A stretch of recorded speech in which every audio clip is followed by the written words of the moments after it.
As mentioned at the end of the last lesson, muting is the one technique which all on its own, when mastered, tends to separate out the amateur from the professional sounding guitar player. It's a technique, or more accurately a number of techniques, that often escape the notice of the beginner because the actual movements required to apply these techniques are simply too small to notice. Listen to the difference between this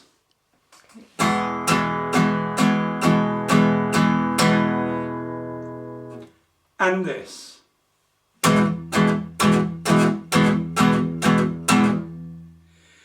You can easily hear the difference, but it's less easy to see exactly how that difference is made. Now, if you follow through one of our beginners courses, you may remember a lesson from quite early on where we showed you how to get 3 distinctively different sounds from one note. Clean sounds by making sure your finger pressed the string against the fretwire with just the right amount of force.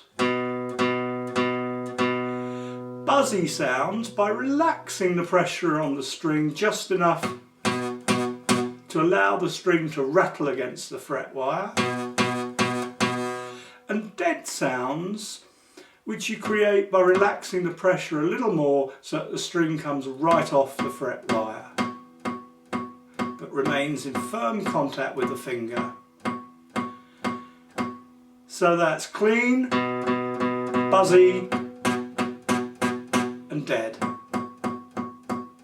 Controlling the creative use of this dead sound is what we're interested in this lesson. Might be worth just going through that exercise once again, just to familiarise yourself or re-familiarise yourself with the basic mechanics of how to get that muted sound out of a single note. Once you can do it with a single note, it's much easier to then go on and apply the same basic principle to whole chords. So that should have been pretty simple, muting a single note. However, when it comes to muting whole chords, this often presents a number of difficulties to people. So the first thing to say about this is that these are not techniques that are mastered overnight by most people. So if you find yourself getting a little bit frustrated in the following exercises, please stick with it and keep at the exercises and allow time for the knacks to develop. A very good first approach is to take a chord sequence that you find reasonably easy to play and simply start squeezing the chords with your left hand, with your fretting hand, in a particular rhythmic pattern. A bit like this. I'll use the G, E minor, C, D 7th sequence to demonstrate this. Start by strumming it normally with an 8-beat pattern.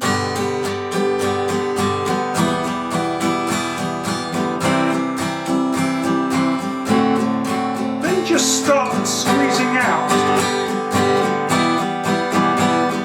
a pattern like this.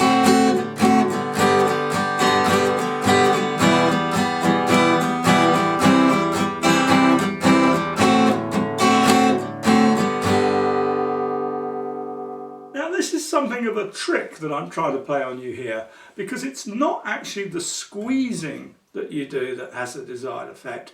It's the relaxing of the hand in between each squeeze that actually mutes the chords.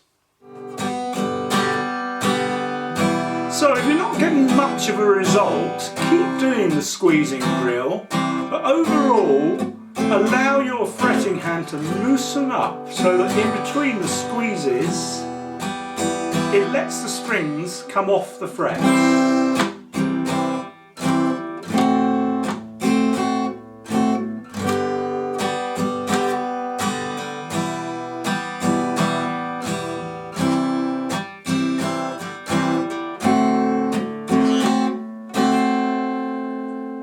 Even with that adjustment, you may find the results pretty negligible at this stage. Maybe you've already spotted why. With these particular chords, you're only ever holding down 2, 3 or 4 strings.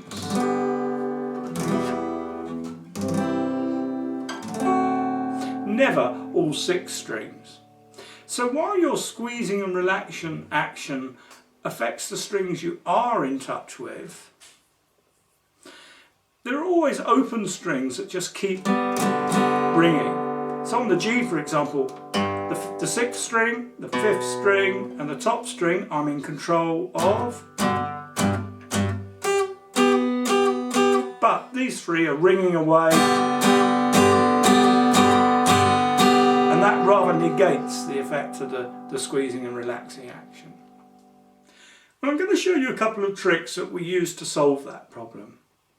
Firstly, with your strumming hand, try and make sure that you're always focusing your strumming action on the strings that you're actually in charge of with your fretting hand. So, for example, on the G chord, focus your attention on strumming the bottom 2 strings.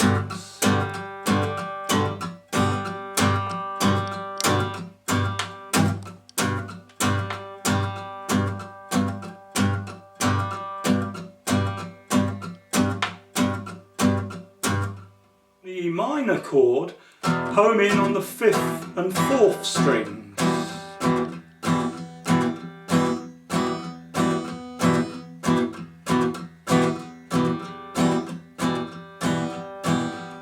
Same on the C chord.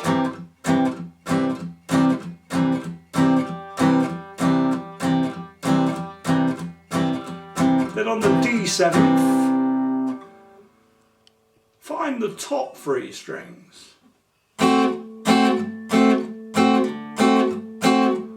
So G, bottom 2 strings, E minor, next 2 strings, same on the C, top strings on the D7.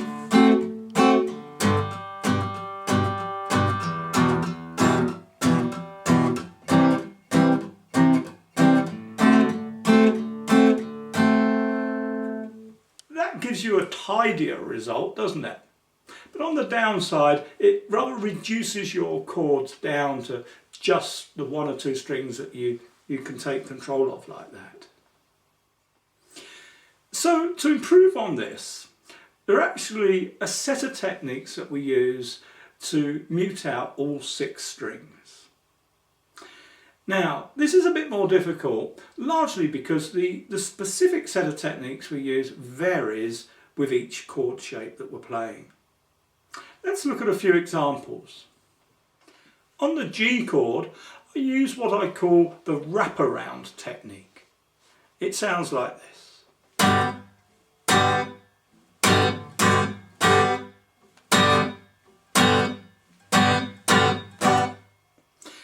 Here it is in slow motion. Notice that the thumb is coming over the top of the fretboard to mute the 6th string.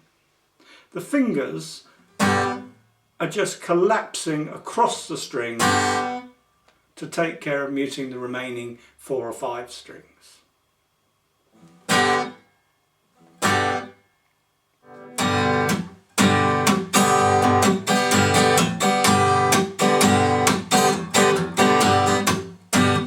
Hear how effective that is at cutting the sound off neatly. And now I can hit as many strings as I like with my right hand.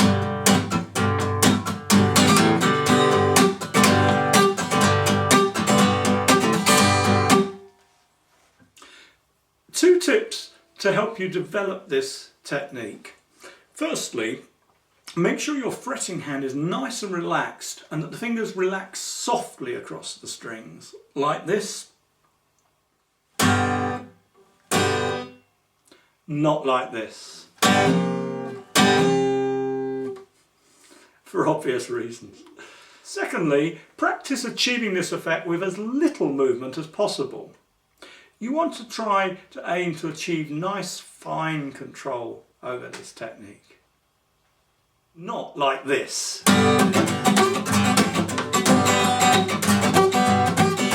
But more like this.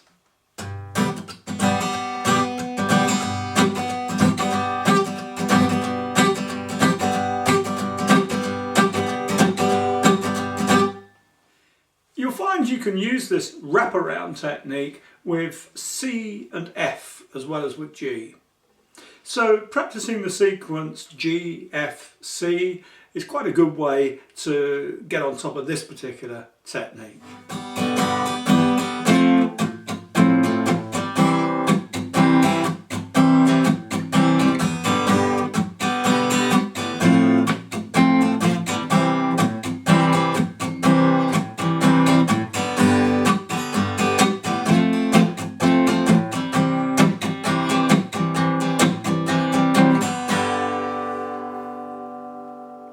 Another little tip here is to use the 4-fingered versions of the C and the F chords.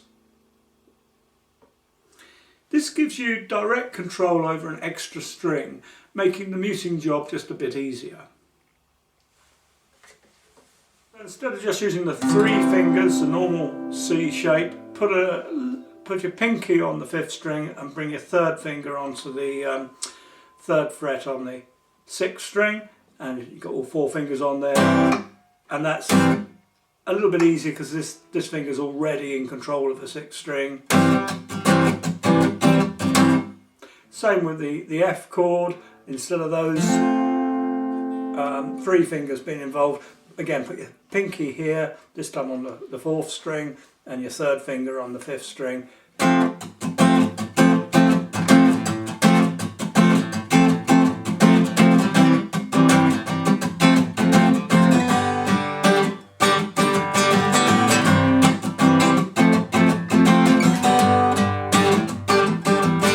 Again, I'm even using a 4-finger version of the G there, just to be consistent.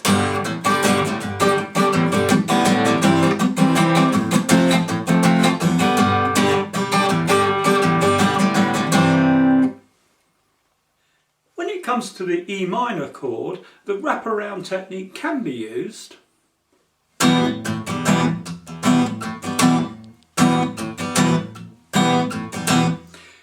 An easier technique for chords like this.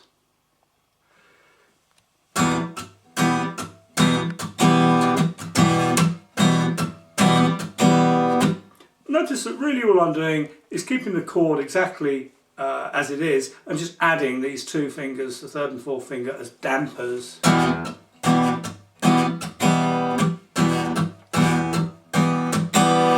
Nice and lightly across the strings there. Optionally, you can use your thumb as well.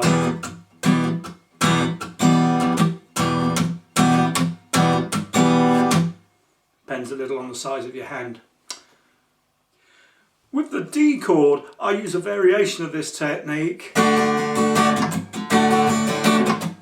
You notice that in this case, the chord shape itself does have to be destroyed temporarily to free up the damping fingers, but I keep this finger there as a kind of place marker, so that helps me get back to the D.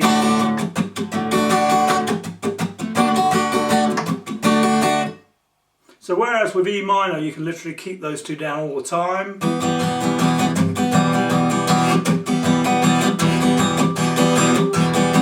with D you have to sort of take the chord shape apart put it back together again each time.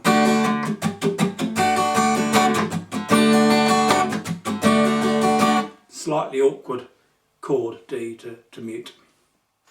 So what I think you'll find is that for each chord you have to work out your own best combination of these techniques to get the result that you want. By that I mean the thumb coming over the top for some chords, the wraparound technique,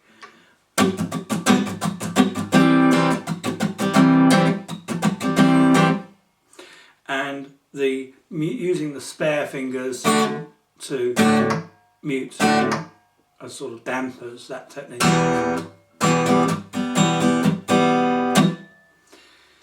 Every chord shape's going to use one or the other of those techniques or combinations of them. And with practice, and I do mean many hours of practice, you will quite naturally settle on different combinations of these techniques for each shape that you use. The best way to practice this, I think, is just to randomly mess around with different sequences, simple sequences of chords, and concentrate on getting different rhythms going, different degrees of muting and different degrees of definition to the rhythm. Maybe a bit like this.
That sort of practice under your belt, I think you'll begin to find that you'll automatically be giving your chord playing a lot more definition and edge than it would otherwise have. It's important to say that you don't always have to use muting when you strum the guitar. There are some songs that are better served just by playing a sort of ringing sound on the guitar. The decision as to just how much of this muting technique to use and exactly when is an important part of what will make up your individual style and technique of playing. Okay, so we're getting towards the end of the technical section of the Intermediate Acoustic Guitar Course. The last lesson in this half of the course is going to be on the subject of ornamentation. So do join me for that if you'd like some tips on how to add a bit of flourish to your playing. I'll see you then.